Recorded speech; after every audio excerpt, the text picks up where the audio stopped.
एक मारवाड़ी था, उसको घूमने का बड़ा शौक था। अब वो घूमते घूमते एक ऐसे राज्य में चला गया जहां पर क्या था, हर 5 साल में राजा चुना जाता था, पर चुनाव का तरीका अनोखा था। एक हाथी आता, सूंड में माला लेकर, और सबके बीच घूमता था। जिसके गले में वो माला डाल देता वही राजा बनता था। अब क्या हुआ, हाथी आया माला लेकर, थोड़ी देर इधर उधर देखा और जाकर माला इस मारवाड़ी के गले में डाल दी। मारवाड़ी हैरान, अरे भाई, मैं तो घूमने वाला आदमी हूं, ये कहां फंसा दिया। खैर, उसे राजा बना दिया गया, सिंहासन पर बिठाया गया। राजपुरोहित आया, तिलक करते हुए शर्तें सुनाने लगा। भैया, आपको 5 साल के लिए राजा बनाया जा रहा है, लेकिन 5 साल पूरे होते ही आपको यहां से सैकड़ों किलोमीटर दूर एक उफनती नदी के किनारे छोड़ दिया जाएगा। उस नदी में घड़ियाल हैं, मगरमच्छ हैं, जिनकी वजह से आप नदी पार नहीं कर सकते। अगर किसी तरह पार कर भी गए तो उसके बाद आएगा एक गहरा जंगल जिसमें हिंसक जानवर और खतरनाक राहें हैं। वहां आप जानो और आपकी किस्मत।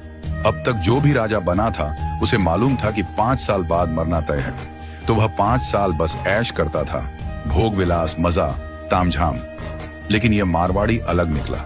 उसने सोचना शुरू किया, अब मुझे 5 साल बाद क्या करना है। राज्य की जो भी आमदनी आती थी उसमें से 51% जनता की भलाई में लगाने लगा, और बचे हुए 49% से उसने अपने आगे की प्लानिंग की।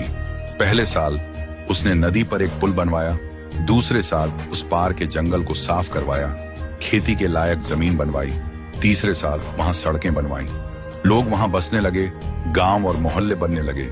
चौथे साल एक छोटा सा महल बनवाया जहां वह आगे जाकर रह सके।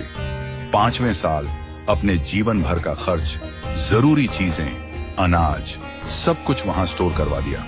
अब 5 साल पूरे हो गए। परंपरा के अनुसार लोग उसे ढोल नगाड़ों के साथ विदा करने आए। लोगों की आंखों में आंसू थे। कहने लगे, ऐसा राजा हमने पहले कभी नहीं देखा। वो राजा था मारवाड़ी, शांत मुस्कान के साथ सबको प्रणाम किया और उस पुल पर चढ़ गया जो उसने खुद बनवाया था। लोग अवाक रह गए। हजारों राजा आए गए, मारे गए, लेकिन ये पहला राजा था जो भवसागर को पार कर गया। कथा का संदेश, हम सभी इस धरती पर सीमित समय के लिए आए हैं। ये जीवन 5 सालों की तरह है। जो इस समय को मौज में घंवा देता है वो अंत में उस भवसागर में गिरता है जहां मगरमच्छ, घड़ियाल, दुख और पीड़ा है।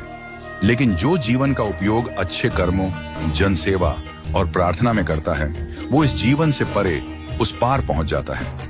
तो आज ही से भवसागर पार करने के लिए अपना पुल बनाना शुरू कीजिए, ताकि जब आपका